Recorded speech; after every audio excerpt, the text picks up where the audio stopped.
خبر شامل کرتے ہیں احمد پور شرقیہ سے۔ ہمارے ایون نیوز کے نمائندہ محمد اشفاق احمد پریہار سے۔ ڈپٹی کمشنر بہاولپور ظہیر انور جپا نے child protection and welfare bureau Bahawalpur کا دورہ کیا۔ اس موقع پر صدر Bahawalpur chamber of commerce and industries Zulfiqar Maan بھی ان کے ہمراہ تھے۔ ڈپٹی کمشنر نے child protection and welfare bureau میں مقیم 80 سے زائد بچوں میں عید کے نئے کپڑے اور نئے جوتے تقسیم کیے۔ District officer child protection and welfare bureau Bahawalpur Naushaba Malik نے اس موقع پر ڈپٹی کمشنر بہاولپور کو بریفنگ میں بتایا کہ حکومت پنجاب کی جانب سے child protection and welfare bureau Bahawalpur میں مقیم بچوں کو سہولیات فراہم کی جا رہی ہیں۔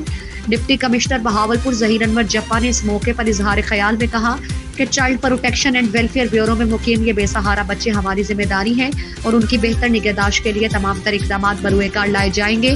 انہوں نے مزید کہا کہ child protection and welfare bureau میں مقیم بچوں کی فلاح و بہبود کے لیے حکومت کے ساتھ ساتھ مخیر حضرات کو بھی بھرپور کردار ادا کرنا چاہیے تاکہ انہیں معاشرے کا مفید اور کارآمد شہری بنا